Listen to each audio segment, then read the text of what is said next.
नमस्कार, स्वागत है आप सभी का और मैं हूं आपके साथ गीतू चौहान। वार पलटवार और सबसे बड़ा सवाल, आखिर इस जंग का असली जिम्मेदार कौन है? क्या पश्चिम एशिया एक बार फिर उस आग में झोंक दिया गया है जिसका धुआं पूरी दुनिया की अर्थव्यवस्था, तेल बाजार और वैश्विक सुरक्षा को अपनी चपेट में ले सकता है? ईरान के कई शहरों में लगातार हो रहे हैं धमाके और मिसाइलों की गूंज, ड्रोन हमले और जवाबी कार्रवाई की तैयारियां।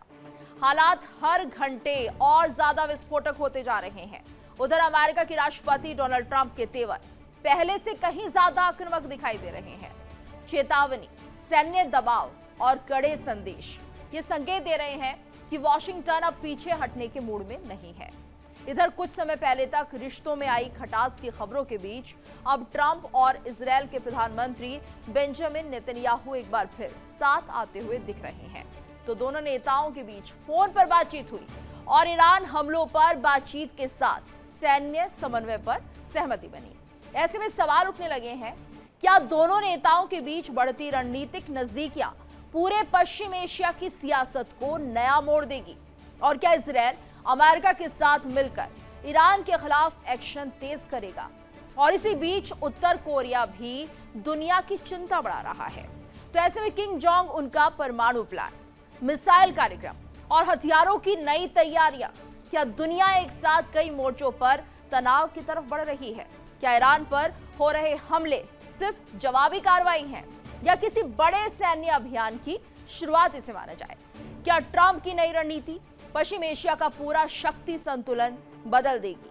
क्या नेतन्याहू और ट्रंप की नई केमिस्ट्री ईरान के खिलाफ और बड़े ऑपरेशन का संकेत है?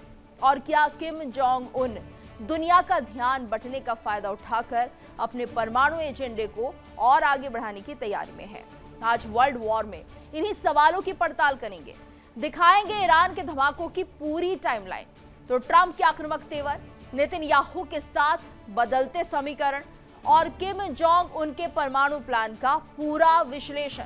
क्योंकि सवाल सिर्फ एक जंग का नहीं, सवाल पूरी दुनिया की सुरक्षा, वैश्विक ताकतों की नई बिसात और आने वाले कल की सबसे बड़ी भू राजनीतिक लड़ाई का है। तो आइए अब सबसे पहले नजर डालते हैं आज की 4 बड़ी खबरों पर। बताते हैं आपको आज कौन सी 4 बड़ी खबरें सुर्खियों में हैं। तो आपको बता दें ये 4 बड़ी खबरें। और देखिए, पहली खबर का अगर हम यहाँ पर रुख करते हैं तो वार पलटवार कौन जिम्मेदार? तो ऐसे में ये देखिए कि किस तरह से यहाँ पर जो वार पलटवार हो रहे हैं, जिम्मेदारी कोई लेता हुआ दिखाई नहीं दे रहा है। अमेरिका ईरान के बीच लगातार हमले हो रहे हैं, लेकिन यहाँ पर सिर्फ अभी कंफ्यूजन बना हुआ है क्योंकि अभी तक किसी ने जिम्मेदारी नहीं ली है। हालांकि नुकसान काफी हो गया है, बार बार वार हो रहे हैं, पलटवार भी किए जा रहे हैं, लेकिन जिम्मेदारी से अब दोनों देश बच क्यों रहे हैं? सवाल ये भी है। अमेरिका ईरान के बीच जिस तरह से जंग चल रही है, ये कितने लंबे समय तक अब चल सकती है और किस तरह से इसका भविष्य होगा, ये सब तय होगा। लेकिन अगर इसी तरह से वार पलटवार होते रहे तो क्या किसी भी जंग का भविष्य तय कर पाना इतना आसान होगा? क्योंकि अभी तक तो बात चल रही थी, एमओयू साइन के, शांति वार्ता हुई, लेकिन अचानक ये जो दौर चल पड़ा है वार और पलटवार का, जिसकी जिम्मेदारी भी अब कोई नहीं ले रहा है। यानी जिस तरह से बशर में अटैक हुआ और उसकी जिम्मेदारी अगर कोई पक्ष नहीं ले रहा है तो ये माना जाए कि अब रणनीति में बदलाव आ चुका है और कुल मिलाकर ये माना जाए कि भविष्य अब जो है इन दोनों देशों का अंधकार पे दिखाई दे रहा है। वहीं चलिए अगली खबर का रुख कर लेते हैं और देखते हैं दूसरी खबर क्या कुछ बता रही है, इसे समझने की हम कोशिश करते हैं। तो यहाँ पर जो दूसरी खबर है इसमें समझिए कि ट्रंप के तेवर जो कि बेहद आक्रामक दिख रहे हैं, क्योंकि ट्रंप ने अब साफ कर दिया है कि अब अगर अमेरिका पर कुछ भी ऐसा किया गया जो कि उसके हित में नहीं होगा तो फिर ईरान को तैयार रहना होगा।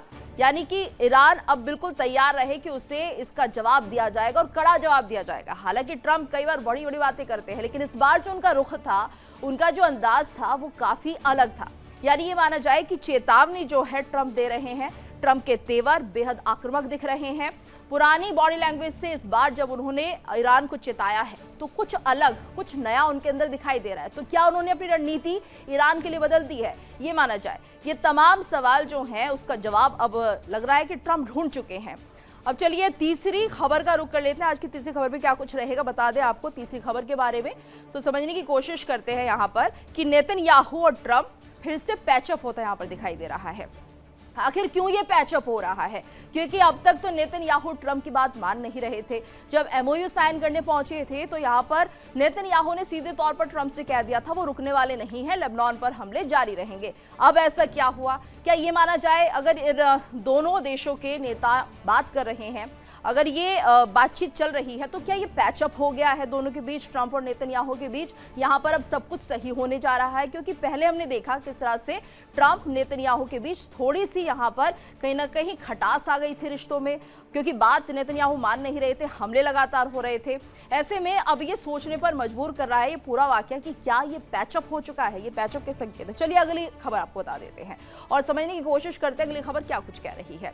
तो यहाँ पर यह भी हमें देखना होगा, किम जोंग का परमाणु प्लान जो है काफी चर्चा में बना हुआ है। यूं तो हम देख रहे हैं नॉर्थ कोरिया में आए दिन परमाणु तैयारियां होती रहती है, परमाणु बम बन भी चुके हैं, लेकिन किम जोंग एक बार फिर से कैसे एक्टिव हो रहे हैं परमाणु बम बनाने के लिए? क्या ये तैयारी है? क्या ये परमाणु प्लान फिर से एक्टिव हो गया है? क्या इसमें अमेरिका के प्रति कोई डर है या फिर कोई सिक्योरिटी है, या अपने आप को और ज्यादा सिक्योर कर लेना चाहता है नॉर्थ कोरिया? किम जोंग के आखिर ऐसी सोच क्यों फिर से अपना रहे हैं कि इतने परमाणु बम होने के बाद भी एक और परमाणु प्लान तैयार हो गया है? हालांकि पिछले कुछ दिनों हमने देखा जो तैयारी चल रही थी न्यूक्लियर टेस्ट को लेकर वो थोड़ी रोक दी गई थी, लेकिन फिर से अगर किम जोंग ये फैसला ले रहे हैं कि यहाँ पर उन्हें सोचना होगा कि आखिर किस तरह से अपने देश को सिक्योर रखें और क्या इसकी वजह अमेरिका है, ये तमाम बातें हैं। तो चलिए बताएं आपको अब आज की 4 बड़ी खबरें क्या हैं। तो देखिए, देर रात ईरान के कई शहरों पर हवाई हमले हुए हैं।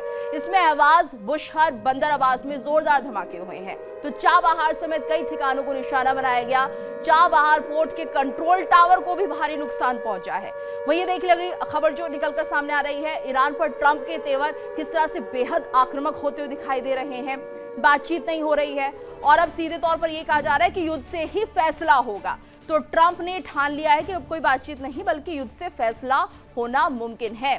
तो ईरान के 170 ठिकानों पर भीषण बमबारी का दावा भी किया जा रहा है। 170 ठिकाने मायने रखते हैं और ऐसे में ट्रंप की सोच को भी बताते हैं। तो ईरान के साथ टकराव अब और गहराता हुआ दिख रहा है। वहीं देखिए अगली खबर क्या है। ट्रंप ने नेतन्याहू से की है फोन पर बात। ईरान पर हमलों के बीच फोन पर चर्चा की गई है।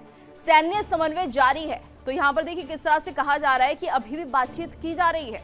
तो गल्फ ऑपरेशन पर ट्रंप ने जानकारी दी है कि हम अभी भी बातचीत कर रहे हैं। ट्रंप ने नेतन्याहू से फोन पर बात कर सलाह ली है कि आखिर ईरान को लेकर क्या किया जाए। ईरान पर हमलों के बीच फोन पर जो चर्चा हुई है, तो क्या ये माना जाए ईरान को लेकर एक और नई रणनीति तैयार की जा रही है? अगर बात की जा रही है नेतन्याहू से, तो क्या कुछ और स्ट्रैटेजी है वो ट्रंप तैयार कर रहे हैं? इस स्ट्रैटेजी को लेकर क्या सोच रहे हैं वो? वहीं चौथी खबर में समझिए कि किम जोंग ने फिर दुनिया को डरा दिया है। परमाणु ताकत बढ़ाने का फैसला किया है। उत्तर कोरिया अपनी खुफिया एजेंसी को मजबूत करेगा, यह भी बताया जा रहा है। तो नेवी को मॉडर्न बनाने की कोशिशें तेज हो गई हैं। ये तमाम 4 बड़ी खबरें बता रही हैं कि आखिर किस तरह से गतिविधियां चल रही हैं, क्योंकि किम जोंग जिस तरह से दुनिया को डराने की कोशिश करते रहते हैं, तो परमाणु ताकत बढ़ाने का फैसला क्या ऐसी वजह से लिया जा रहा है? वो चाहते हैं उनकी नेवी मॉडर्नाइज हो जाए, वो चाहते हैं कि उनका देश जो है सिक्योर हो जाए। क्या जो गतिविधियां चल रही है अमेरिका ईरान के बीच जो हो रहा है, उसी को देखते हुए क्या यहाँ पर किम जोंग तैयारी कर रहे हैं? वहीं इस बीच एक और बड़ी खबर आपको बता देते हैं कि आखिर क्या कुछ एक खबर है। इजरायल ने अमेरिका को खुफिया इनपुट भेजा है। ये बड़ी खबर आ रही है। इजरायल ने अमेरिका को खुफिया इनपुट भेजा है। ट्रंप पर हमले की आशंका जताई जा रही है। तो ट्रंप को निशाना बना सकता है ईरान। ये बड़ी खबर। अमेरिका ने आधिकारिक इनपुट की पुष्टि नहीं की है। ये बड़ी खबर इस वक्त आपको बता रहे हैं कि यहाँ पर ट्रंप को निशाना बना सकता है ईरान। बहुत बड़ी जानकारी है। इजरायल ने अमेरिका को ये खुफिया इनपुट भेजा है कि ट्रंप सुरक्षित नहीं है और हमले की आशंका जताई जा रही है। तो इस वक्त ये बड़ी खबर निकल के आ रही है। हालांकि ट्रंप इस बात को खुद भी कह चुके हैं कि वो सुरक्षित नहीं है, ईरान की हिट लिस्ट में है। वहीं देखिए कि जिस तरह से ये पूरी खबर सामने आई, इसने सबको चौंकाया भी है। हालांकि ट्रंप को जरूर पता होगा जितनी नफरत ईरान के लोग उनसे करते हैं, ईरान में जितने भी नुमाइंदे बैठे हैं, वो इस वक्त ट्रंप को अपनी हालात के जिम्मेदार बता रहे हैं। और ऐसे में इस बीच एक और बड़ी खबर आ रही है। नेतन्याहू ने रद्द की है अहम सेरेमनी। तो सीक्रेट सिक्योरिटी मीटिंग से हलचल बढ़ी है। ईरान युद्ध पर इजरायल का ये बड़ा मंथन, ईरान के खिलाफ एक्शन तेज करेगा इजरायल। ये बड़ी जानकारी इस वक्त सामने आ रही है। तो देखिए जिस तरह से यहाँ पर नेतन्याहू ने अहम सेरेमनी रद्द कर दी है, सीक्रेट सिक्योरिटी मीटिंग से हलचल तेज होती हुई दिखाई दे रही है। तो ईरान युद्ध पर इजरायल का बड़ा मंथन भी हो रहा है। ऐसे में समझने की कोशिशें हैं कि आखिर फिलहाल जिस तरह से ये गतिविधियां हो रही हैं इसके क्या संकेत हैं, ऐसा क्यों हो रहा है। इजरायल ने अमेरिका को खुफिया इनपुट भी भेजा है, जिसमें सीधे तौर पर यह कहा जा रहा है कि यहाँ पर ट्रंप को निशाना बना सकता है ईरान के निशाने पर ट्रंप अगर हैं। ट्रंप खुद भी डरे हुए हैं। पीछे जो हमने देखा पिछले दिनों जिस तरह की गतिविधि रही है ट्रंप की नेटो मीटिंग के दौरान, उस वक्त वो काफी इनसिक्योर लग रहे थे, अपनी सुरक्षा को लेकर चिंतित थे। उन्होंने अपना प्लेन भी बदला था और ऐसे में जिस तरह से नेतन्याहू ने अहम सेरेमनी को रद्द कर दिया है, सीक्रेट सिक्योरिटी मीटिंग से हलचल बढ़ती हुई दिखाई दे रही है। ईरान के खिलाफ एक्शन तेज क्या हो जाएगा इजरायल की तरफ से, क्या कुछ नीतियां बन रही है, तमाम बातें जो है इस वक्त हलचल पैदा कर रही हैं। वही समझिए सीज फायर सिर्फ 3 हफ्ते और फिर मिसाइलों की बारिश हो सकती है। यानी जिस समझौते को दुनिया ने राहत की सांस माना था वो अब इतिहास बनता हुआ दिख रहा है। अमेरिका और ईरान के बीच टकराव फिर विस्फोटक मोड़ पर पहुंच चुका है। तो व्हाइट हाउस से आए फैसले के बाद अमेरिकी सेना ने ईरान के कई रणनीतिक ठिकानों पर बड़े हमले किए हैं। सवाल सिर्फ इतना नहीं कि हमला क्यों हुआ, सवाल यह है कि आखिर ऐसा क्या हुआ कि डोनाल्ड ट्रंप ने युद्ध रोकने वाला समझौता छोड़कर फिर से सैन्य रास्ता चुन लिया है।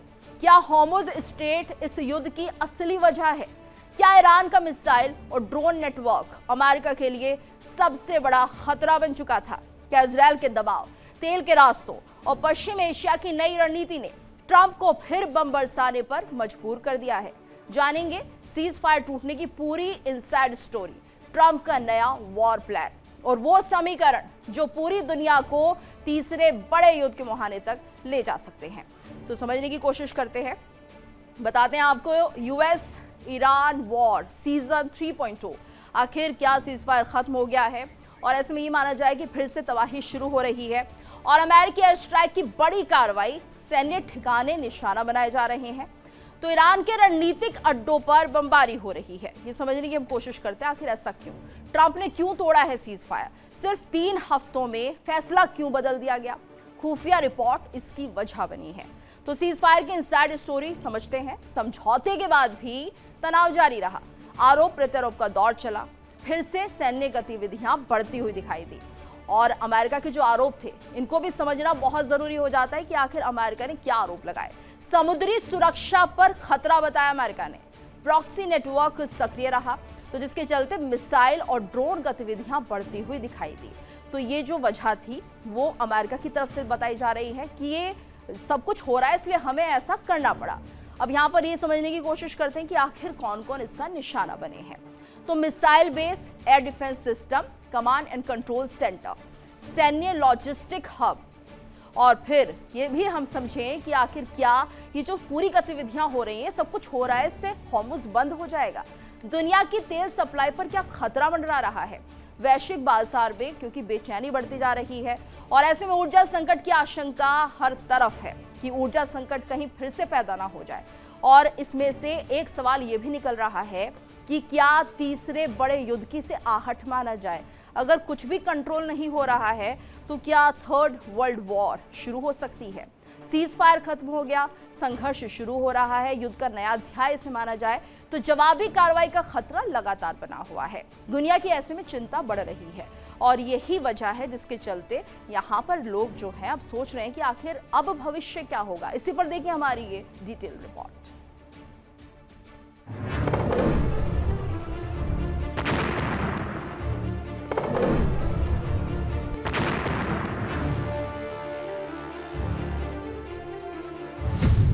युद्ध का सीजन 3.0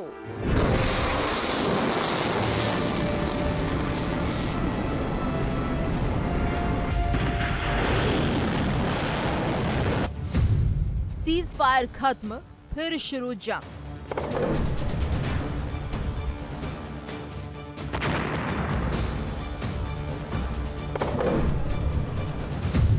आखिर क्यों टूटा भरोसा?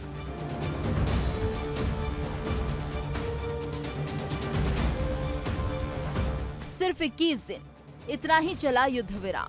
इसके बाद आसमान फिर आग उगलने लगा।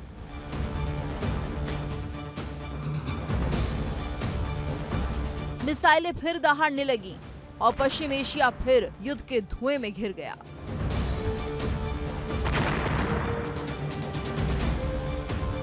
अमेरिका ने दावा किया कि ईरान के कई सैन्य और रणनीतिक ठिकानों को निशाना बनाया गया। ईरान ने इसे खुली आक्रामकता बताया और जवाब देने की चेतावनी दे दी।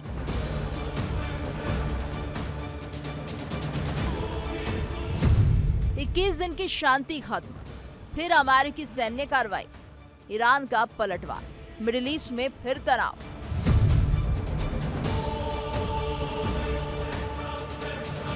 सबसे बड़ा सवाल, ट्रंप ने अचानक रुख क्यों बदल दिया? अमेरिका का आरोप है कि ईरान लगातार अपनी सैन्य क्षमता बढ़ा रहा था।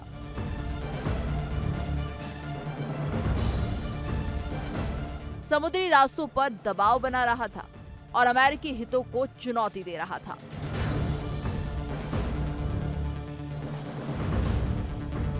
वॉशिंगटन को डर था, अगर अभी कार्रवाई नहीं हुई तो बाद में कीमत और ज्यादा चुकानी पड़ेगी।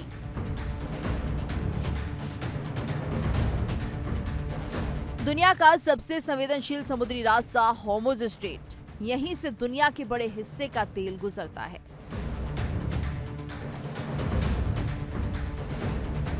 अगर यहां तनाव बढ़ता है तो सिर्फ अमेरिका नहीं, यूरोप, एशिया, चीन, जापान, हर बड़ी अर्थव्यवस्था प्रभावित होती है। यानी होर्मुज सिर्फ समुद्री रास्ता नहीं, दुनिया की ऊर्जा लाइफलाइन है।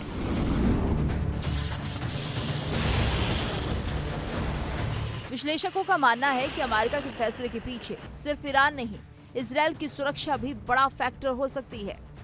इजरायल लंबे समय से ईरान के सैन्य नेटवर्क को खतरा बताता रहा है। अगर ईरान मजबूत होता है तो सबसे पहले दबाव इजरायल पर बढ़ेगा। यही वजह है कि वॉशिंगटन और तेल अवीव की रणनीति कई मुद्दों पर साथ दिखाई देती है। और सबसे बड़ा सवाल, क्या ईरान सीधे अमेरिका पर हमला करेगा या अपने सहयोगी संगठनों के जरिए जवाब देगा? मिडिल ईस्ट में ऐसे कई सशस्त्र समूह हैं जो ईरान के करीबी माने जाते हैं। अगर तनाव बढ़ा तो युद्ध सिर्फ 2 देशों तक सीमित नहीं रहेगा। इस युद्ध का असर सिर्फ युद्ध क्षेत्र तक सीमित नहीं रहेगा।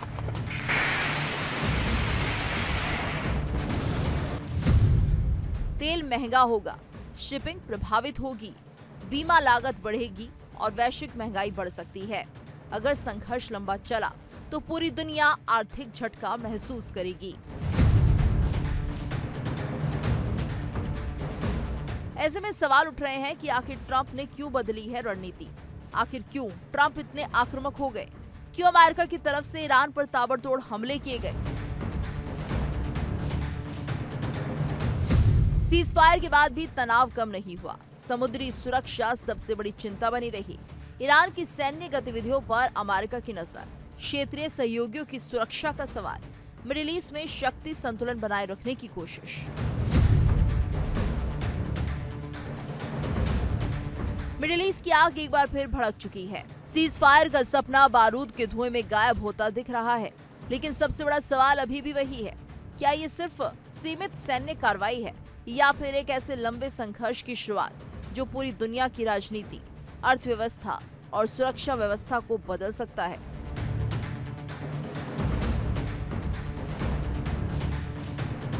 फिलहाल दुनिया की नजरें वॉशिंगटन, तेहरान और तेल अवीव पर टिकी हैं, क्योंकि अगली मिसाइल सिर्फ एक शहर नहीं बल्कि पूरी दुनिया की दिशा बदल सकती है। Bureau report, India daily.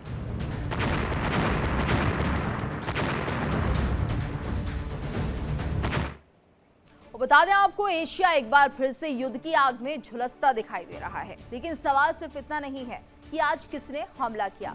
असल सवाल ये है कि जंग शुरू कब हुई थी। क्या इसकी शुरुआत हालिया हमलों से हुई?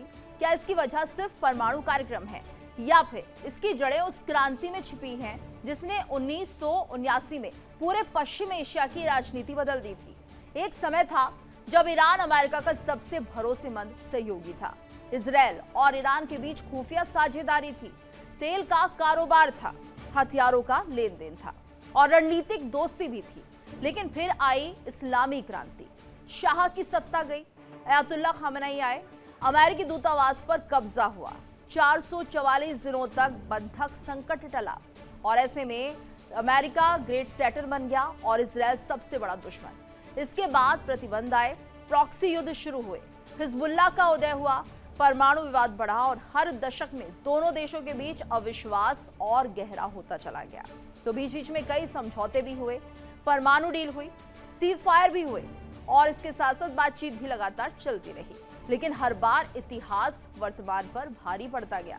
यही वजह है कि आज जब अमेरिका और ईरान फिर आमने सामने है, तो दुनिया एक बार फिर वही सवाल पूछ रही है, क्या आधी सदी पुरानी दुश्मनी किसी एक एमओयू से खत्म हो सकती है, या फिर ये संघर्ष अब सिर्फ सीमाओं का नहीं बल्कि विचारधारा, भू राजनीति और शक्ति संतुलन की ऐसी लड़ाई बन चुका है जिसका अंत अभी बहुत दूर है।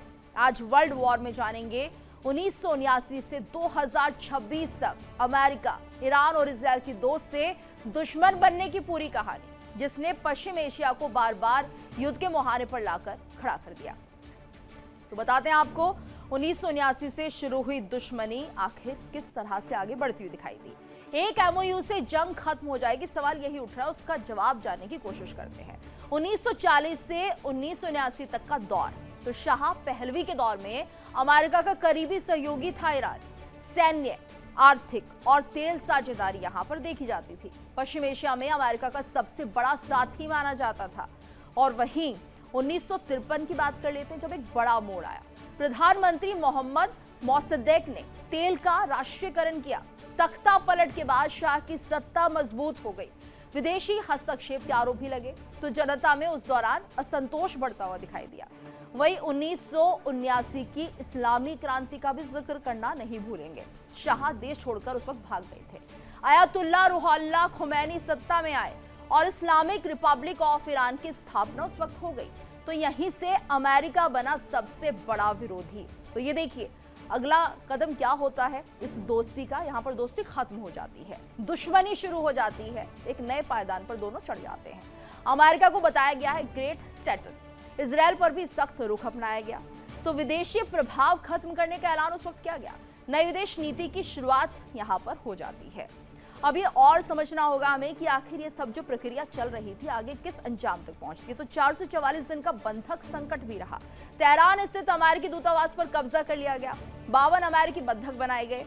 444 दिनों तक चला ये संकट और दोनों देशों के रिश्ते लगभग यहाँ पर खत्म हो जाते हैं। तो यहाँ पर जिस तरह से ये तनाव बढ़ रहा था, अब ये चरम पर पहुंच जाता है। क्यों बढ़ता गया तनाव, जरा ये भी समझिए। दरअसल आर्थिक प्रतिबंध, परमाणु विवाद इसके कारण रहे। प्रॉक्सी वॉर, क्षेत्रीय प्रभाव की लड़ाई भी एक बड़ा कारण रहा। दूसरा ये कि सैन्य टकराव यहाँ पर देखने को मिलता रहा। वहीं अब ये समझिए कि ईरान और इजराइल के बीच क्या रहा, यानी ईरान बनाम इजराइल। पहले क्या कुछ रणनीतिक साझेदारी इनकी रही थी, क्योंकि पहले ये दोनों साझेदार थे। 1979 के बाद इनकी दुश्मनी खुली और फिलिस्तीन मुद्दे पर आमना सामना हो गया। तो हिजबुल्लाह को ईरानी समर्थन मिला। ऐसे में यहाँ पर यह भी समझने की कोशिश करते हैं कि कभी पर्दे के पीछे भी साझेदारी हुआ करती थी। ईरान इराक युद्ध, इजराइल ने गुप्त हथियार भेजे थे। ईरान कॉन्ट्रा विवाद, बाद में पूरी तरह से जो रिश्ते टूट गए, ये भी कहीं ना कहीं इन रिश्तों को खत्म करने की वजह बना। 1980 का खूनी दशक भी बताना हम नहीं भूलेंगे। वहीं 1983 में बैरूत दूतावास धमाका जिस तरह से हुआ, अमेरिकी बैरक पर हमला किया गया। 241 अमेरिकी सैनिकों की मौत यहां पर हो जाती है। 1988 में ईरानी यात्री विमान गिराया गया और 290 लोगों की जान यहां पर चली जाती है, उनकी मौत हो जाती है। 2002 में परमाणु विवाद काफी तेज हो जाता है। तो 2015 में परमाणु समझौता, जिसे JCPOA कहा गया, 2018 में अमेरिका समझौते से बाहर हो जाता है। वहीं 2026 में अब फिर से सैन्य टकराव हो रहा है। तो आखिर ये भी हम समझते हैं कि पश्चिम एशिया सुलगता क्यों है। हॉर्मुज जल डमरू मध्य, यानी कि तेल आपूर्ति, अमेरिकी सैन्य ठिकाने, इजराइल की सुरक्षा, ईरानी प्रभाव, ये कुछ ऐसे कारण हैं जिसके चलते हम देखते हैं कि यहाँ पर पश्चिम एशिया काफी सुलगता हुआ दिखाई देता है। बड़े सवाल भी उठते हैं ऐसे में कि क्या एक एमओयू 45 साल पुरानी दुश्मनी खत्म कर सकता है? इतिहास क्या फिर से दोहराया जा रहा है? और क्या पश्चिम एशिया में शांति अभी भी दूर है? शांति हमें नहीं दिखाई दे रही जिस तरह की चर्चा पहले चल रही थी एमओयू से साइन होती। सेंटकॉम ने ईरान के दावे को खारिज कर दिया है। स्टेट ऑफ हॉर्मुज पर ईरान का नियंत्रण नहीं। तो ईरानी सरकारी मीडिया के दावे को गलत बताया है। 800 प्लस कमर्शियल जहाजों की सुरक्षित आवाजाही का दावा किया जा रहा है। 380 मिलियन बैरल कच्चे तेल की निकासी का भी दावा किया जा रहा है। ये बड़ी खबर इस वक्त सामने आ रही है। आपको बता दें कि यहाँ पर स्ट्रेट ऑफ हॉर्मुज पर ईरान का नियंत्रण नहीं है। ईरानी सरकारी मीडिया के दावे को गलत बता दिया गया है। 800 प्लस कमर्शियल जहाजों की सुरक्षित आवाजाही का दावा किया जा रहा है, तो 380 मिलियन बैरल कच्चे तेल की निकासी का भी दावा किया जा रहा है। और ये बड़ी खबर, बड़ी जानकारी आपको हम बता रहे हैं कि आखिर कितना बड़ा प्रभाव जो है वो देखने को मिल रहा है। सेंटकॉम ने ईरान के दावे को खारिज कर दिया है। और ये आपको बता दें, CNN के हवाले से बड़ी खबर आ रही है। हमलों के बीच यूएस ईरान वार्ता जारी है। ये बड़ी जानकारी कि यहाँ पर हमलों के बीच यूएस ईरान की वार्ता जारी है। अमेरिका ने फिर से ईरान को चेता दिया है और ऐसे में ईरान को परमाणु हथियार रखने का हक नहीं है, ये भी साफ कर दिया अमेरिका ने। तो यहाँ पर एक बार फिर से बड़ी जानकारी, जहाजों पर हमलों को आतंकवादी कृत्य यूएस ने बताया है।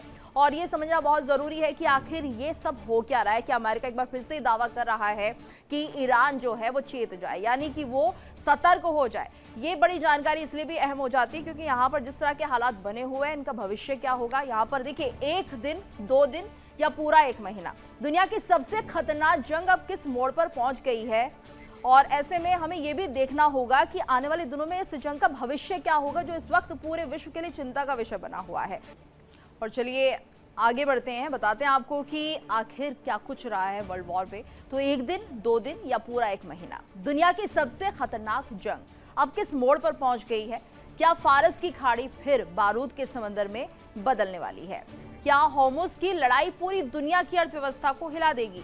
और क्या डोनाल्ड ट्रंप ने इस बार ऐसा फैसला ले लिया है जिससे युद्ध का अंत नहीं बल्कि नया अध्याय शुरू होगा? सिर्फ 48 घंटों में अमेरिका ने ईरान पर 170 हवाई हमले किए। ट्रंप ने सीज फायर और समझौतों को खत्म घोषित कर दिया और साफ कहा कि जब तक ईरान नहीं झुकेगा, हमले नहीं रुकेंगे। उधर ईरान भी पीछे हटने को तैयार नहीं है। हजारों मिसाइलें, हजारों ड्रोन और जमीन के नीचे बने सैन्य सुरंगों का विशाल नेटवर्क। यानी सवाल सिर्फ इतना नहीं कि युद्ध शुरू हो चुका है, सवाल यह भी है कि युद्ध रुकेगा कब, कितने दिन तक चलेगी ये जंग। 48 घंटे और 170 हमले, क्या कुछ कह रहे हैं? 1 दिन, 2 दिन या फिर 1 महीना? व्हाइट हाउस ने सभी विकल्प खुले रखे हुए हैं। सैन्य कार्रवाई की पूरी तैयारी है और सवाल यह भी है कि आखिर कौन से ऐसे फैक्टर्स हैं जो यहां पर तय करेंगे। तो अमेरिका की सैन्य रणनीति एक बड़ा फैक्टर है, ईरान की जवाबी क्षमता, वहीं अमेरिका का मिशन क्या है ये भी समझते हैं। होर्मुज को पूरी तरह सुरक्षित करना, समुद्री व्यापार बहाल करना और ईरान पर लगातार दबाव बनाना। वहीं ईरान के हथियारों का दम कितना है? युद्ध से पहले 3000 बैलिस्टिक मिसाइलें और अब करीब 1500 मिसाइलें बची हुई हैं। हजारों ड्रोन अब भी मौजूद है। तो क्या ड्रोन से जवाब देगा ईरान? शाहिद ड्रोन सबसे बड़ा हथियार है। 30,000 से ज्यादा ड्रोन का दावा किया जा रहा है और लंबी लड़ाई की तैयारी यहां पर दिख रही है। वहीं भूमिगत सैन्य नेटवर्क को समझते हैं, सुरंगों को और मजबूत किया गया है, हथियारों का दोबारा से भंडारण किया गया और लंबी जंग की क्षमता बरकरार है। तो होर्मुज भी एक रणभूमि बनता दिख रहा है। तेल टैंकर्स पर हमले, वैश्विक सप्लाई चेन पर असर पड़ रहा है, समुद्री सुरक्षा पर संकट मंडरा रहा है। तो लंबी जंग के संकेत ये माने जा रहे हैं। लगातार एयर स्ट्राइक, मिसाइल बनाम ड्रोन, दोनों पक्ष पीछे हटने को तैयार नहीं है। देखिए रिपोर्ट।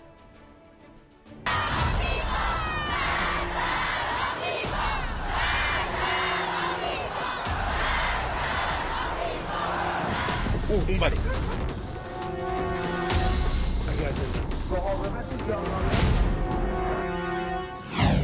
एक दिन या 1 महीना, कितने दिनों तक चलेगा युद्ध?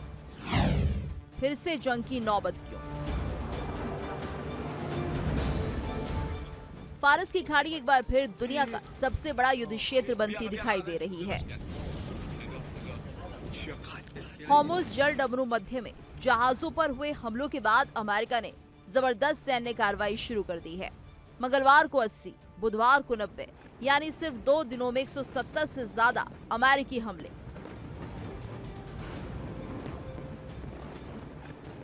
अमेरिकी लड़ाकू विमान, ड्रोन, मिसाइलें और नौसेना लगातार ईरानी ठिकानों को निशाना बना रही है।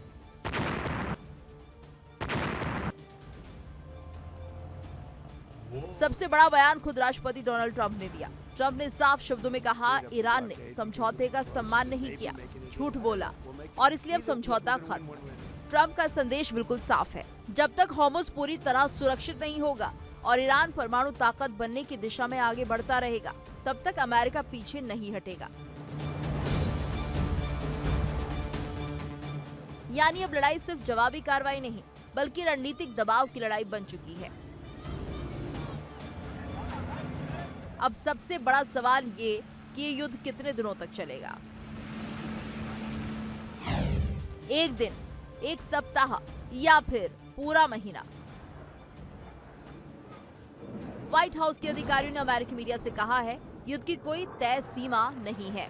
अगर जरूरत पड़ी तो ऑपरेशन एक दिन में भी खत्म हो सकता है और अगर ईरान नहीं झुका तो कई हफ्तों तक भी चल सकता है। यानी फैसला अब युद्ध भूमि पर होगा, लेकिन कहानी का दूसरा पक्ष भी बेहद खतरनाक है। ईरान के पास अभी भी भारी हथियार मौजूद है। युद्ध शुरू होने से पहले उसके पास लगभग 3000 बैलिस्टिक मिसाइलें थीं। कई मिसाइलें दागने के बाद भी करीब 1500 मिसाइलें अभी भी बची हुई बताई जा रही हैं। यही नहीं, ईरान के पास हजारों शाहिद ड्रोन मौजूद हैं, जो लंबी दूरी तक हमला करने में सक्षम हैं।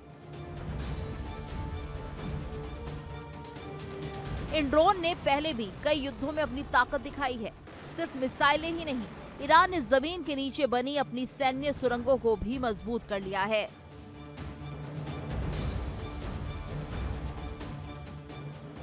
युद्ध में हुए नुकसान की भरपाई भी तेजी से की गई है। रिपोर्ट्स के मुताबिक ईरान अपने नष्ट हुए हथियारों का बड़ा हिस्सा फिर से तैयार कर चुका है। यानी अगर अमेरिका लंबी लड़ाई चाहता है तो ईरान भी जल्दी हथियार डालने वाला नहीं दिख रहा। समझौते के तहत ईरान ने वादा किया था कि तय समय तक होर्मुज से गुजरने वाले जहाजों को निशाना नहीं बनाया जाएगा, लेकिन हाल ही के दिनों में तेल टैंकरों पर हमलों के आरोप लगे। अमेरिका ने इसे समझौते का उल्लंघन माना और फिर सीधे सैन्य कार्रवाई शुरू कर दी। यानी एक बार फिर समुद्री रास्ते से शुरू हुआ विवाद अब मिसाइलों की लड़ाई में बदल चुका है। दुनिया की चिंता सिर्फ अमेरिका और ईरान नहीं है। अगर होर्मुज में युद्ध लंबा चला तो सबसे बड़ा असर तेल बाजार पर पड़ेगा। दुनिया के बड़े हिस्से का कच्चा तेल इसी रास्ते से गुजरता है। जैसे जैसे तनाव बढ़ेगा वैसे वैसे तेल महंगा होगा, शिपिंग महंगी होगी, दुनिया की अर्थव्यवस्था पर दबाव बढ़ेगा।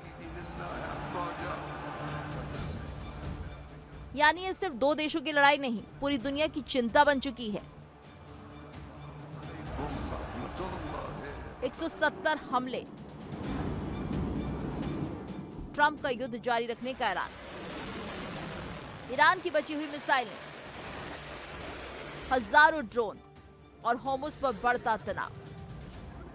ये सारे संकेत बता रहे हैं कि इस बार लड़ाई का फैसला सिर्फ ताकत से नहीं बल्कि धैर्य, रणनीति और संसाधनों से होगा। अब पूरी दुनिया की नजर इसी सवाल पर टिकी है, क्या ये जंग कुछ दिनों में थमेगी या फिर पश्चिम एशिया एक लंबे युद्ध के दौर में प्रवेश कर चुका है। Bureau report, India daily. और इसी के साथ इस खास पेशकश में इतना ही। वक्त चला एक ब्रेक का। ब्रेक के बाद खबरों का सिलसिला लगातार जारी है।